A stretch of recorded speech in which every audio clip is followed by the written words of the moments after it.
Hey genderqueer chat, Joe here. It is the week before the break, the December break, and I'm leaving for Florida on Saturday. So I'm making my video a couple days in advance, and I think Ricky's going to be filling in for me next week while I'm gone. So thank you, Ricky, as always. This week we have two questions that were viewer topics that were comments in some of our videos, so we just decided to touch on both of those this week. I kind of shortened it up. If you've watched the other videos this week, you'll see they were, I think, the shortened ones. I'll read you the full question just so you get a feel for it. The first one is something that Joe said in her video a few weeks back about fictional characters. Reminded me of one of my pet topics, so I wanted to pose it as a question. I'm a bit of an anti-natalist. I think that there are far too many people on the planet that as the population continues to grow, and we just hit 7 billion a few weeks ago, we're going to have more and more difficulty feeding people, and not the people in less affluent countries will be the ones to suffer the most. So I attach a moral value to not having children. But I'm aware that there is directly opposed to this sort of mentality, best exemplified by the quiverful movement and some religious communities. I'd like to hear GQC posters' views on a woman's worth being measured by her reproductive success. Hi, Eli. And success, and to hear what posters think of the value that's placed on fertility and male virility as far as it pertains to the messages that genderqueer variant people internalize. So fascinating that this poster mentioned quiverful, because that's actually a pet little freak show train wreck of mine. I frequently go to the Quiverful website, or I used to. Eli, he's acting a little bit, he's all full of beans tonight. So if you don't know, quiverful is a line in the Bible about blessed is a man whose quiver is full of arrows. Apparently it's the pouch on the back with the arrows for the bow and arrow. And something about having children in his youth. So it implies that young people should have children. Not like, yeah, so like the younger you are when you have children, the better it is, because you're creating an army for God, basically. It's all warrior imagery. And yeah, also a load of horseshit, in my opinion. My views are very similar to Ricky's, so if you watched Ricky's videos this week, everything Ricky said is pretty much what I was thinking. And I was howling because Ricky said something along the lines of, yeah, even psychopaths reproduce. And it's true. Like, anybody can reproduce, and anybody can have as many children as humanly possible. I mean, you can have a child a year if you want to. Michelle Duggar just miscarried her 20th. You know, and as you may have seen in previous videos, I was raised like dogmatic fundamentalist Catholic, and Catholics are known for the no birth control rule. So not so much now, but historically, like Irish Catholic families or Quebec Catholic families, French Canadian families are huge, like 12, 15 kids, very common, very, you know, not at all abnormal to have that many children. And of course, I had my tubes tied when I was 26. And the reason I left the Catholic Church and the reason that I'm no longer Christian directly relates to how the church feels about reproduction and women. And you can watch my previous video on religion, which was well over a year ago. But if you go back into the archives, you can see my feelings on reproduction and the church. And just reproduction in general. I've never believed that a woman should have to be, that just because you were born with female genitalia and, pardon me, a female reproductive system, that you have to use it. That is so ridiculous. I don't even know what to say. That being said, another thing Ricky said, which I was like, yes, I know when that happens. You will hear people say, as a mother, blah, blah. My mother says it all the time. As a mother, you don't understand. As a mother, you feel differently about things and blah, blah, blah. And I always think that is such a cop-out. That is just such a crap line that suddenly you're different because you're a mother. And I get that having a child will change certain things about your outlooks on life and so forth. But that it really, it's a put down to people without children. It's an insult. It's an insult to the child-free. A lot of things are very insulting to the child-free. As you know, I run a child-free discussion board and have for over 11 years. That's one of my pet side projects. And I was heavily involved in a group called No Kidding for many years for people who don't have kids and don't want kids. You know, we get things like the crappy holidays at work. People with kids get to leave early to take little Johnny to his dentist appointment. You know, there's a lot of discrimination against people without children. People with children really get it good on a lot of levels. I had a colleague. She was the person who ran the discussion board with me, but there was a fracture and got very ugly. She ended up stalking me, and she's a lunatic. But at one point, she actually got a job and pretended to have kids. She put a picture on her desk of some twins or something. And she said it was she was like an experiment, and it was unbelievable the way the boss would come up and say, oh, I understand, you know, if you have to leave early, I understand. And how are little Johnny and Jessie doing or whatever. I mean, just, it was like a little cult that she was suddenly in on. And you know, when you're child free, you're not in on that at all. People don't take you seriously. The person who posed the question also said something about being an anti-natalist, and in many ways I am.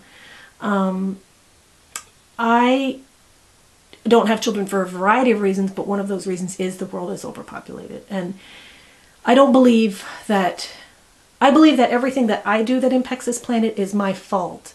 And if you have a baby, and that baby has a baby, and that baby has a baby, and that baby has a baby, and as a result, 200 times the garbage is produced because you were once on this planet versus me and all the garbage I produce now as one human being, you know, that's your fault. If you know, reproducing is a very environmentally unfriendly thing to do, in my opinion. And I know that's not a popular opinion in some circles. Specifically, I work in the school board. You can imagine how this flies.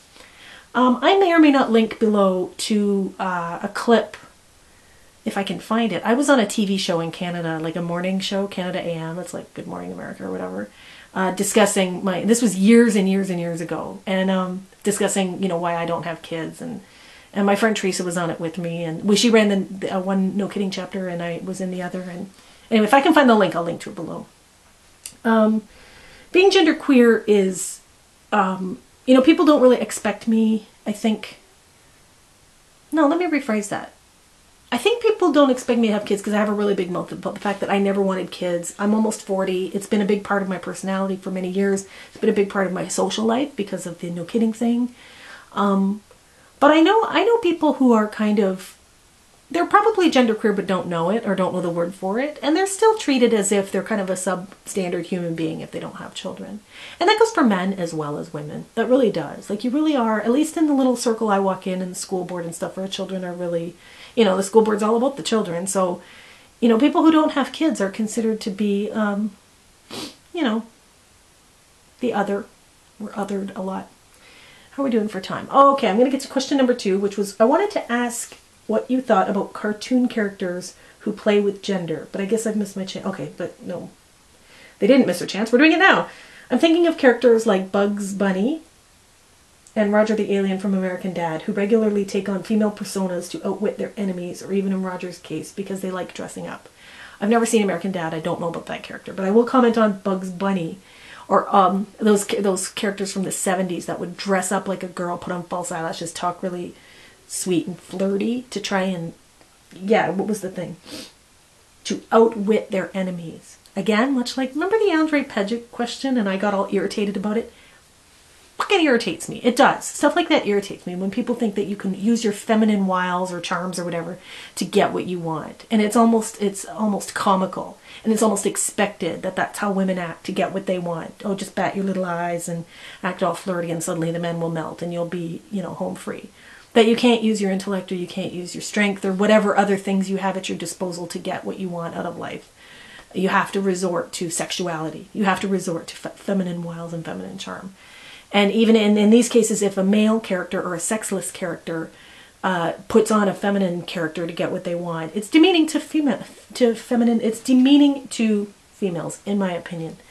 I will never forget too. I don't know how old, if some of you guys remember, from the 70s, there was a cartoon called Pepe Le Pew, and he had this this girl skunk that he was in love with, and it is actually horrifically offensive.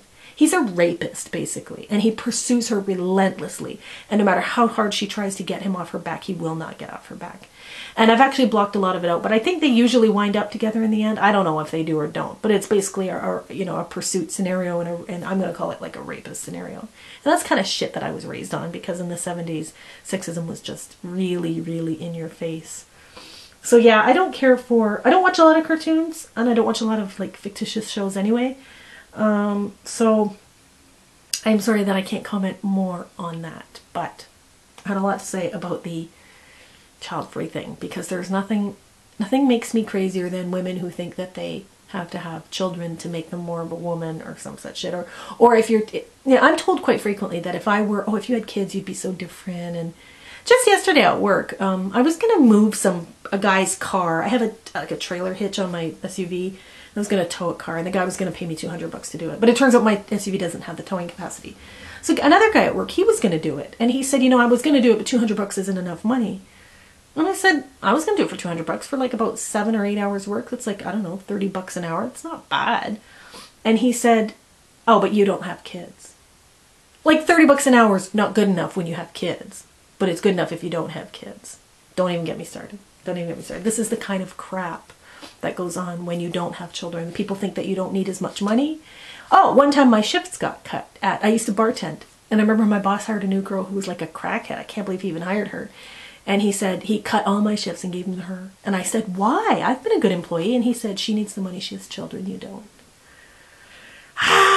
So, yeah. I try and just blot those things out as best I can because they will make me very hostile if I let them. Okay, catch you guys later. Have a great week. And I won't see you next week, so have a great 2 weeks. Bye-bye.